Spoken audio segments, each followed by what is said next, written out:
नमस्कार सबैजनालाई। आज चाहिँ हामी क्लास 12 को चाहिँ बेसिक म्याथमेटिक्स बुकमा रहेको चाहिँ हैन म्याट्रिक्स भन्ने टपिकबाट चाहिँ जुन हाम्रो क्रामर्स रुल भन्ने छ त्यसको चाहिँ हामी क्वेशनहरु सल्भ गर्ने टेक्निक चाहिँ सिक्नेछौँ है त। ल यसमा चाहिँ अब तिमीहरूले के गर्नुपर्छ भन्दा चाहिँ सुरुमा हामीलाई के गर्छ तीनटा इक्वेसन दिएको हुन्छ, ठीक छ। तीनटा इक्वेसनमा चाहिँ हामीसँग के हुन्छ x, y र z छ, ठीक छ।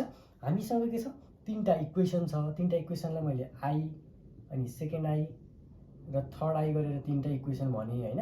हो यो तीनटा इक्वेसनमा हामीसँग के छ तीनटा भेरिएबल छ, एउटा x, अर्को y, अर्को z। तीनटा अननोन भेरिएबल छ र तीनटा इक्वेसन छ भने हामीले यसलाई के गर्न सक्छौं सजिलैसँग सल्भ गर्न सक्छौं। अब यसलाई सजिलैले सल्भ गर्नको लागि चाहिँ तिमीहरूले के गर भन्दा चाहिँ फर्स्टमा चाहिँ के गर्ने कोएफिसिएन्ट लेख्ने है त।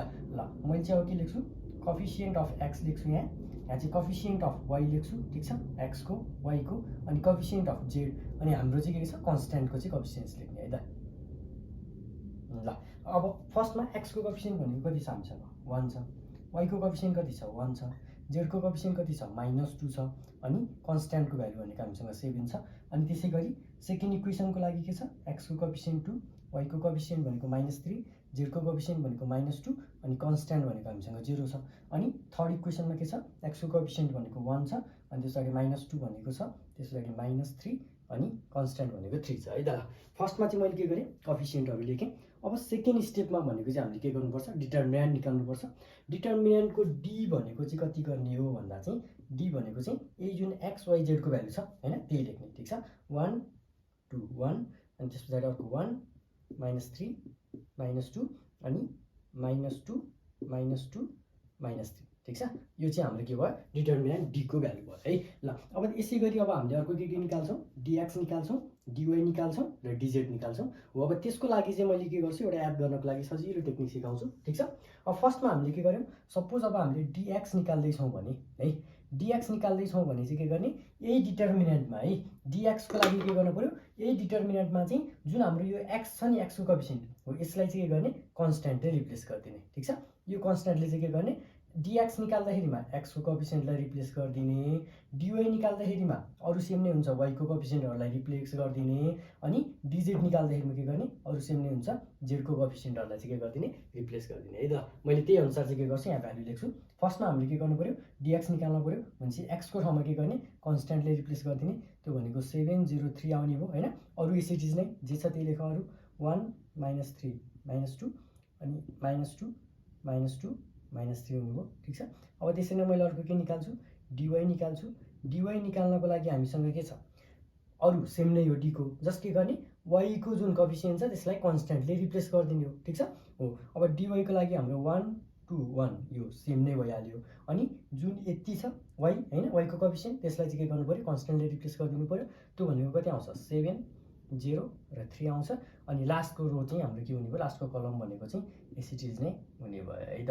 ल यो चाहिँ हाम्रो के को लागि भयो dy को लागि भयो। अब त्यसपछि हामीले के निकाल्छौं dz निकाल्छौं, ठीक छ।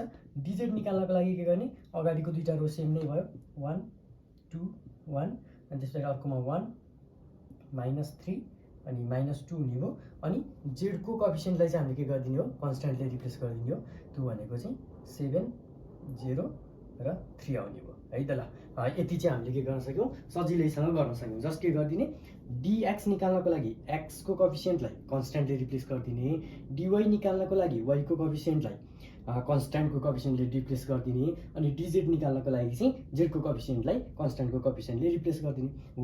अब यति निकालिसकेपछि हाम्रो जुन फाइनल एन्सर भनेको त के हो भन्दा चाहिँ हामीलाई तीनटा इक्वेसन दिइसकेपछि त यहाँबाट हामीले के गर्नु छ एउटा x को अर्को y को र z को यो तीनटा अननोनको चाहिँ भ्यालु निकाल्नु पर्ने छ। हो अब x को भ्यालुको लागि के गर्ने त है x को भ्यालुको भनेको चाहिँ हाम्रो केले दिन्छ भन्दा चाहिँ dx डिवाइड बाइ d ले दिन्छ, ठीक छ। त्यसैले y को भ्यालु भनेको केले दिन्छ dy डिवाइड बाइ d ले दिन्छ, अनि z को भ्यालु भनेको कहिले दिन्छ dz डिवाइड बाइ d ले दिन्छ है त। हो हामीसँग चाहिँ के छ x y z को भ्यालु चाहिँ यसरी आउँछ। अब यदि भइसकेपछि त हामीले डिटर्मिनेन्ट त सजिलैसँग निकाल्न सक्छौं। जस्तै अब एउटाको लागि मैले सिकाएँ भने के गर्छु भन्दा चाहिँ फर्स्टमा हामीले 1 लिनु पर्यो हैन, अनि बाँकी रहेको के लेख्ने हो -3 -2 -2 -3 हुने भयो। अब फेरि यो 1 लिँदाखेरिमा नेगेटिभ हुन्छ, डिटर्मिनेन्ट त सजिलै छ हैन, यो पोजिटिभ नेगेटिभ अनि त्यसपछि फेरि पोजिटिभ नेगेटिभ गर्दै जानु पर्यो। अनि -1 लिँदाखेरिमा हामीले के लिनु पर्यो यो रो र यो कलम बाहेक अरु लिनु पर्यो, बाँकी रहेको 2 1 अनि त्यसपछि -2 -3 ठिक छ। अनि त्यसै गरी यो -2 लिँदाखेरिमा चाहिँ के गर्नु पर्यो, अब हामीले -2 लिँदाखेरिमा चाहिँ यो रो र यो कलम बाहेकको बाँकी रहेको भनेको 2 -3 1 -2 लिनु पर्यो है त। ल यसरी सल्भ गऱ्यौँ भने चाहिँ हाम्रो डी को भ्यालु चाहिँ कसरी आउँछ भन्दा चाहिँ डी को भ्यालु चाहिँ 11 आउँछ। यसलाई क्याल्कुलेट गर्न सकि नै हाल्छौँ ठिक छ। अनि त्यसै गरी dx को भ्यालु पनि कति नै आउँछ, 11 नै आउँछ। यो पनि सल्भ गऱ्यौँ भने ठिक छ। अनि dy को भ्यालु कति आउँछ भन्दा चाहिँ यो dy को भ्यालु चाहिँ हामीसँग 22 आउँछ ठिक छ, यो 22 आउँछ। अनि dz को भ्यालु भनेको हामीसँग -22 आउँछ, -22 आउँछ ठिक छ। हो अब यति आइसकेपछि x को भ्यालु भनेको dx/d त्यो भनेको 11/11 भनेको 1 आउँदो रहेछ। अनि y को भ्यालु भनेको 22 डिभाइड बाइ 11 भनेको 2 आउँदो रहेछ। अनि त्यसरी z को भ्यालु भनेको -22 डिभाइड बाइ 11 भनेको चाहिँ कति आउँछ हामीसँग -2 पनि आउँछ है त। ल अब हामीले चाहिँ के गर्न सक्छौँ भन्दा चाहिँ यही इक्वेसनलाई चाहिँ अब हामीले म्याट्रिक्स मेथडबाट त गऱ्यौँ होइन। जस्तै अब इक्वेसन सल्भ गर्ने हामीसँग धेरै टेक्निकहरू हुन्छ। जस्तै कहिलेकाहीँ हामीले क्रामर्स रुल युज गर्छौँ, कहिलेकाहीँ इन्भर्स म्याट्रिक्स मेथड युज गर्छौँ होइन। क्वेसनले जे भनेको छ त्यही गर्नु पर्यो। अब यो चाहिँ अब तिमीहरूलाई सपोज यहाँ गर्दाखेरिमा कतै बिग्रियो कि जस्तो शङ्का लाग्यो भने चाहिँ यसलाई चेक गर्नको लागि चाहिँ अब मैले क्याल्कुलेटरमा चाहिँ डाइरेक्ट ट्रिक सिकाउँछु है त। क्याल्कुलेटरमा डाइरेक्ट एन्सर निकाल्ने, अनि एन्सर थाहा भइसकेपछि हामीले त्यही अनुसार प्रोसेस गरेर चाहिँ देखाउनु पर्यो। तर एन्सर चाहिँ मिलेको छ कि छैन भनेर चेक गर्नको लागि मात्र है त्यो चाहिँ।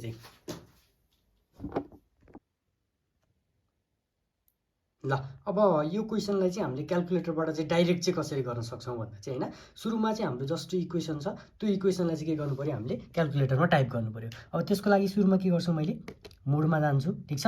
मोडको चाहिँ 5 नम्बरमा चाहिँ हामीले के देख्न सक्छौँ, इक्वेसन देख्न सक्छौँ होइन। यहाँ 5 थिचेपछि हामीले के गर्छौँ, इक्वेसनमा जान्छौँ। अब यो कस्तो खालको इक्वेसन हो त त्यो चाहिँ हामीले पत्ता लगाउनु पर्यो। अब इक्वेसनमा हामीसँग के छ, एउटा एक्स कन्सटेन्ट एक्स छ, वाइ छ, अनि जेड छ, अनि कन्सटेन्ट छ है। अब यहाँ त्यस्तै भएको वाला इक्वेसन चाहिँ कुन छ हामीसँग, 2 नम्बरमा गयो भने चाहिँ के हुन्छ, एक्स छ, एक्सको अगाडि कोफिसिएन्ट, वाइको अगाडि कोफिसिएन्ट, अनि जेडको कोफिसिएन्ट, अनि लास्टमा चाहिँ डी भनेको यता कन्सटेन्ट भ्यालु छ ठिक छ। त्यही भएर चाहिँ मैले के गर्नु पर्यो, 2 मा जानु पर्यो। अब 2 मा गइसकेपछि चाहिँ एबिसी अथवा अनि त्यसरी पछाडि डी भनेर चाहिँ 3टा भ्यालु आउँछ हो। त्यसमा चाहिँ के गर्ने हो, फर्स्टमा हामीले एक्सको कोफिसिएन्ट हाल्ने, वाइको कोफिसिएन्ट हाल्ने, जेडको कोफिसिएन्ट हाल्ने, अनि कन्सटेन्टको कोफिसिएन्ट हाल्ने है त। ल मैले त्यही अनुसार चाहिँ के गर्दै जान्छु, यहाँ हाल्दै जान्छु। फर्स्टमा हाम्रो के छ, 1 छ हो, फर्स्टमा 1 छ। अनि सेकेन्डमा के छ, 1 नै छ वाइको ठाउँमा पनि। अनि थर्डमा के छ, -2 छ ठिक छ। अनि कन्सटेन्ट डीको ठाउँमा चाहिँ कति छ, 7 छ, 7 हालेँ। अनि त्यस पछाडि हाम्रो कति छ, 2 छ। अनि त्यस पछाडि हाम्रो -3 छ, अनि त्यस पछाडि -2 छ, अनि 0 छ, डीको ठाउँमा 0 हालेँ। अनि त्यस पछाडि लास्टमा भनेको हाम्रो 1 छ, 2 मा -2 छ, अनि जेडमा -3 छ, अनि लास्टमा 3 छ है त। यसरी हामीले उ गरेर अब इक्वल टु गरेपछि के आउँछ, एक्सको भ्यालु भनेको हामीसँग 1 आएको थियो हो। अनि त्यसरी वाइको भ्यालु भनेको कति छ, 2 छ, अनि जेडको भ्यालु भनेको -2 छ है त। ल यसरी पनि हामीले के गर्न सक्छौँ, क्याल्कुलेटरमा चाहिँ डाइरेक्ट एन्सर थाहा पाउन सक्छौँ। अनि क्याल्कुलेटरमा एन्सर थाहा भइसकेपछि के गर्न सक्छौँ, त्यही अनुसार होइन मिल्छ कि छैन भनेर चेक गर्दै अनि हामीले सोल्युसन गर्न सक्छौँ है त। अब इक्जाममा चाहिँ के गर भन्छु भने चाहिँ सुरुमै क्वेसन आउने बित्तिकै, इक्वेसन देख्ने बित्तिकै के गर, क्याल्कुलेटरमा हानेर चाहिँ एन्सर पत्ता लगाऊ। अनि एन्सर थाहा भइसकेपछि त हामीले गर्दै जाँदाखेरिमा अब जस्तै हामीलाई यो डीको भ्यालु निकाल्छौँ होइन। अनि डीको भ्यालु र डिएक्सको भ्यालु निकाल्ने बित्तिकै होइन, डिएक्स डिभाइड बाई डीको भ्यालु चाहिँ हामीसँग 1 आउँछ कि आउँदैन भनेर तिमीहरूले चेक गर्छौ ठिक छ। अब सुरुमै चेक गर्दाखेरिमा सुरुमै रङ छ भने त फेरि तिमीहरूले माथि गएर चेक गर्न पायौ नि त होइन। त्यही भएर सुरुमै चाहिँ एन्सर निकालेर गऱ्यौ भने चाहिँ बेटर हुन्छ है त। हस् ल, थ्याङ्क यू।